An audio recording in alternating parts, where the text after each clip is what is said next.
Hi,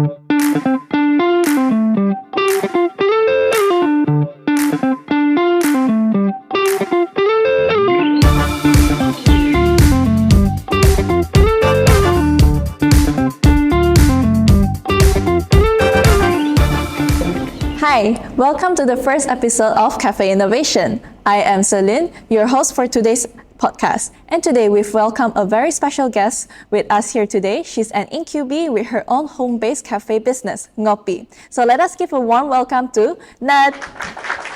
Hi Nat, how are you feeling right now? So I'm feeling great, Alhamdulillah. It's a bit rainy outside, yeah. By the way, I'm Incubee'S 20B at 111. I'm from FAST faculty, major in DCI. That's very interesting, Nat. So can you give our beloved audience a quick overview of your business, NGOPI? We all started from the year 2023 during the COVID era. The mastermind for all of this is actually my husband, so I'm helping him to running this business. This business is actually home-based because we prefer to doing the home-based first. Once the business grows, we'll proceed to the next steps.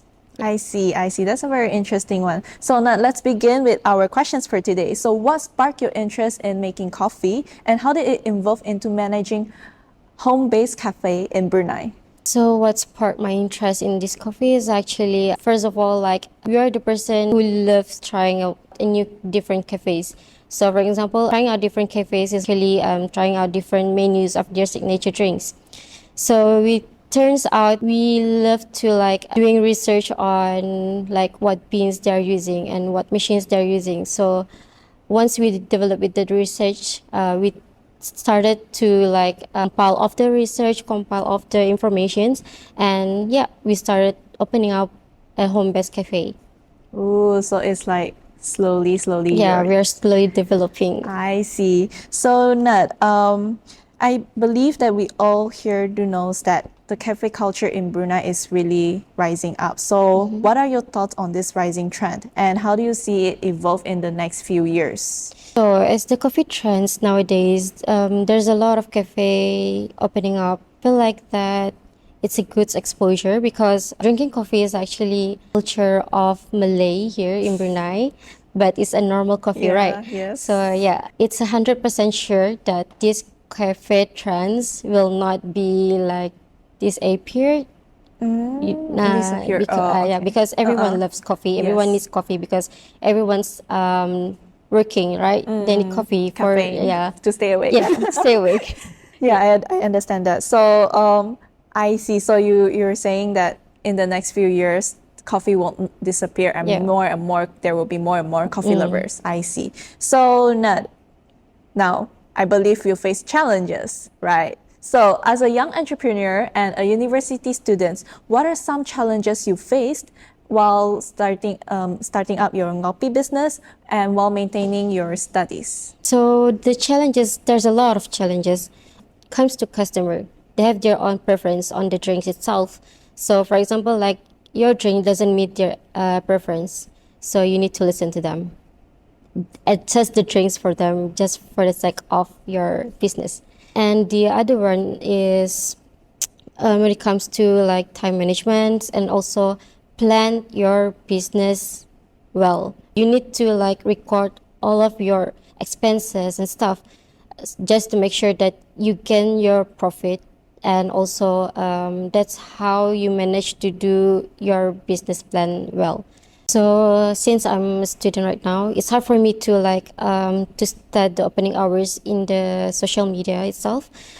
So that's why I stated in the Instagram that the coffee is open upon availability, and also we'll state the opening hours will keep changing. Oh, because we are just a part-time baristas. Oh, part-time. Yeah, we do mention that because we need the customers to know that we are not a fully baristas. I see. Okay, so now I heard your challenges. That's really a tough challenges you face and you've encountered it together with your husband. So I believe running a business is definitely a learning experience for you, definitely. Am I right? Yeah. Yeah. So what are some valuable lessons you've picked up starting NGOPI, whether it's how you manage the cafe, what kind of customer you've encountered, or anything unexpected along the way? like valuable lessons you've learned from these customers? So I experienced these customers where I'm not saying that as customers is always right, right? I'm saying that, like, for example, if you receive some critic from the customers or from someone, always not keeping that in your heart, but then make it as a thing that you can grow something impactful into your life. For example, macam like if someone critique your drinks, oh, your drinks is different from the other stores. So make that critics like try to do research more about your drinks. For example, matcha. So currently I'm using this kind of matcha, but then this kind of matcha is not meeting the preference of these customers. So I'm trying to find out a new brand of matcha. Oh, Yeah, to that's replace the to replace. It's not bad like one. fully replace it, but then like to meet your preference lah.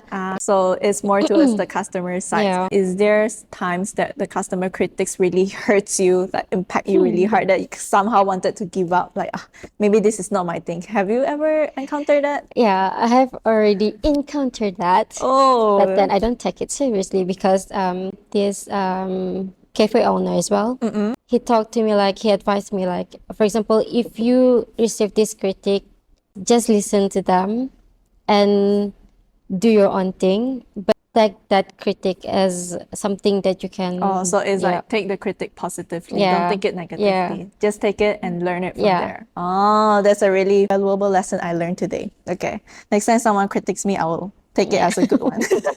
Okay, so now I see in this table, on this table here, there's 2 coffee drinks here. Am I right? So could you please introduce these 2 drinks and how do you come up with this idea? Okay, Yeah. so first of all, our signature drinks is actually crunch latte and speculoos.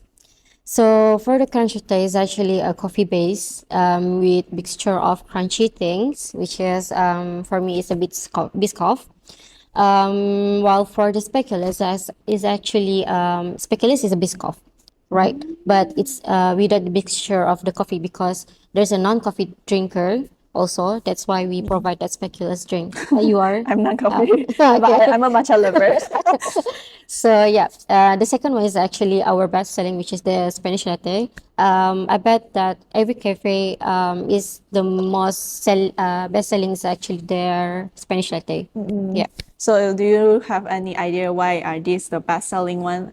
So for both of it, according to my sales, most of the customers tend to like order crunch latte, Spanish latte, hazelnut latte, and also honey matcha latte. Yeah. The honey matcha latte sounds so good. Yeah.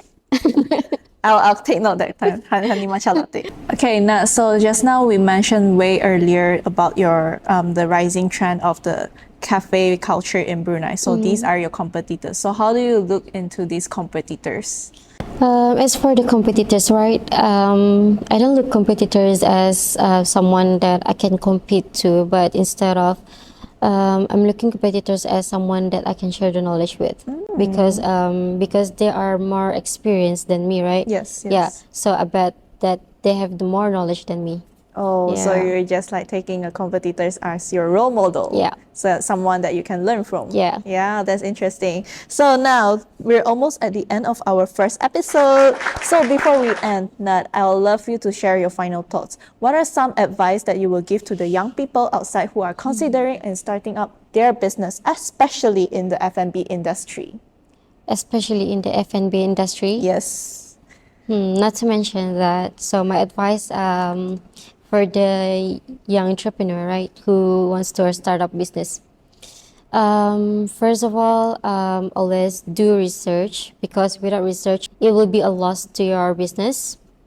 And then second one, keep track of your business. Keep track of all the ingredients. For example, F&B, all the ingredients that you bought.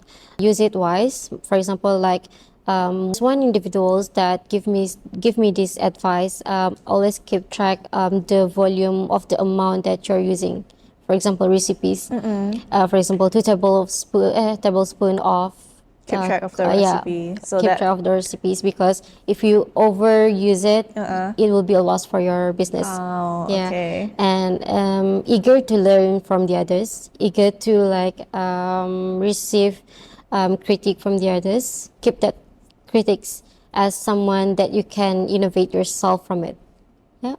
I see. So from what I learned from you today is that competitors, they don't take you in a bad way. They take you in a good way. Yeah. They're willing to share their knowledge with you. So it's like not a bad thing, right? If it's like a really bad one, then I don't think this world will continue.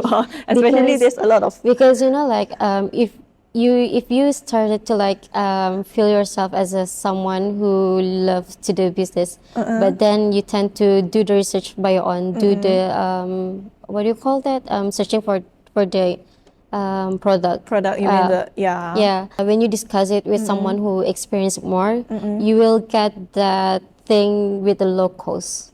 You get Oh, me? yeah. So they're like telling you, oh, this is the amount of ingredients you should put yeah. in, so you don't waste it. Yeah. Instead, don't waste it. Yeah. Okay, that's very interesting.